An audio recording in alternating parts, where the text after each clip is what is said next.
Good morning, everybody. And today we have an announcement on the search for Shannon Gilbert. Before I get into my remarks, let me identify who's here with me. I have Chief of Detectives Dominic Barone. Everybody knows the Chief.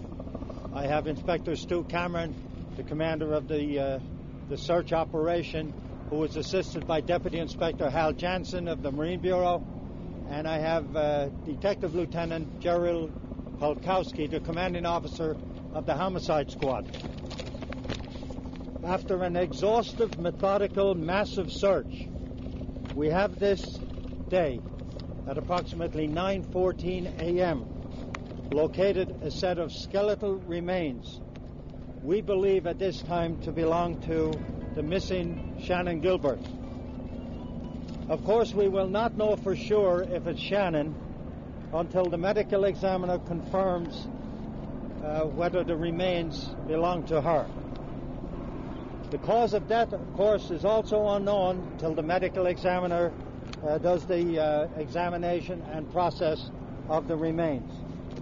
The body was found approximately 1/4 mile northeast of where her personal belongings were located last week. If it is Shannon Gilbert, then her location is indicative of her trying to make it to the causeway, which is northeast, the parkway, causeway and the parkway, northeast of where her remains were found. At that time of the morning, there would be lighting on the parkway, and it's possible that she could see the lights and was attempting to get there. The brambles and thick brush, the terrain, would have made it impossible for her to get to the parkway. Our people that were in there over the last few days had to cut through that brush and bramble area before she was located. The Homicide Squad, under the direction of Detective Lieutenant Polkowski, with members of DPW, were on an amphibious machine edging forward in the thick brush when the Homicide Squad detectives spotted the skeletal remains lying on the surface of the ground.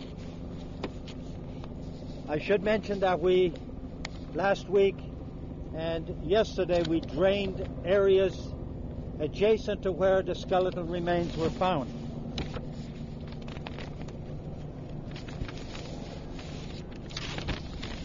We obviously are very glad that we found who we believe to be Shannon Gilbert. And by the way, I caution that that has to be determined when the medical examiner does the examination. It's certainly a sad day for the Gilbert family, and our condolences to that family on the death of their daughter. Again, I want to thank all the officers from the police department and the personnel from DPW, from Vector Control, who have participated in this unprecedented search over the last 7 days.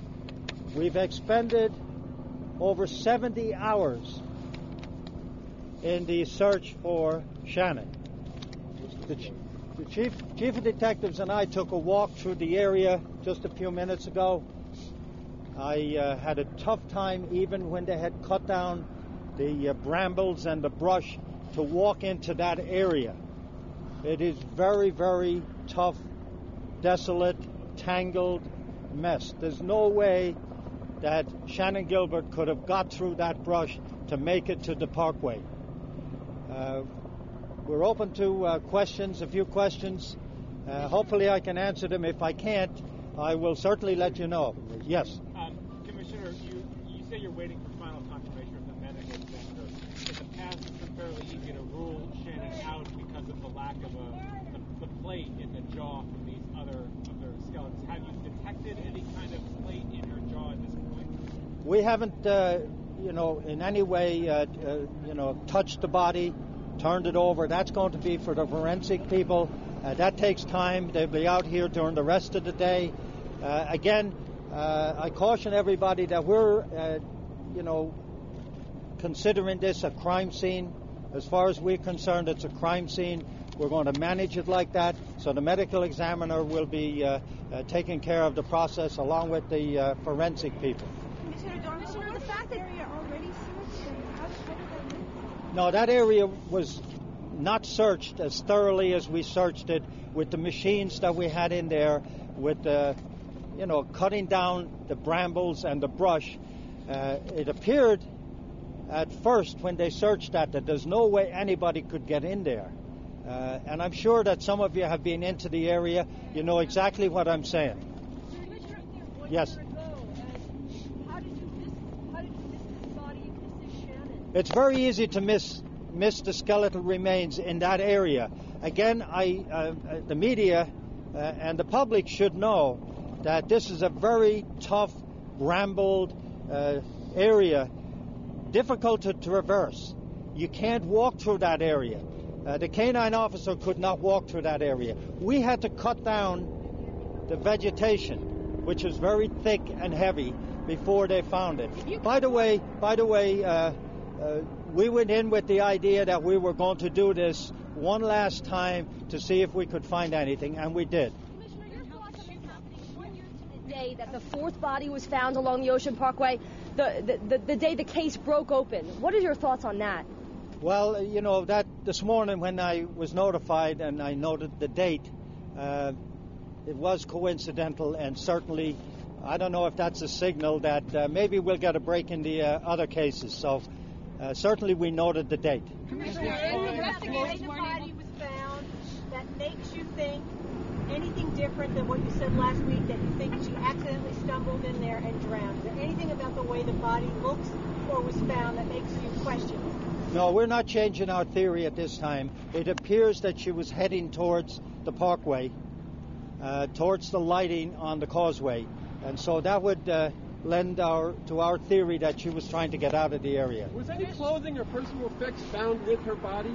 I'm not going to get into that now. That's part of the investigation, and the forensic people will be gathering evidence at the scene.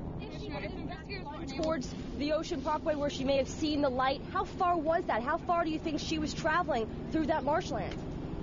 Well, she was about a quarter of a mile from where her belongings were found, and I'd say they were found, how far away, Dom? She traveled at least on foot, at least a half a mile to 3/4 She traveled at least a half a mile, 3/4 of a mile on foot through that muck, mud, brambles, thick area, and it would be very easy to get exhausted and fall down and not be able to move any further. Commissioner, if investigators weren't able to go through there to search, how could Shannon Gilbert walk a half a mile? It was very tough.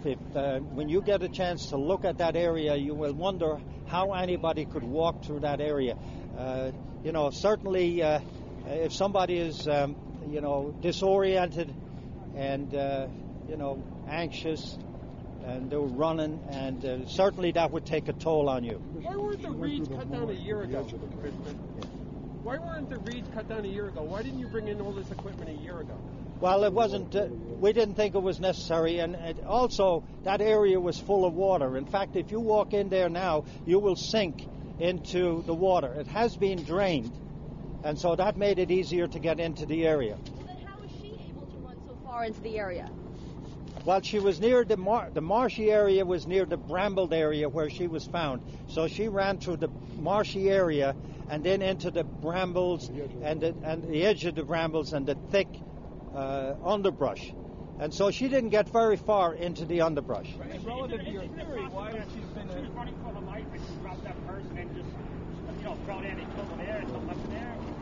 Now, we have no evidence that was occurring, but, this investigation will still continue.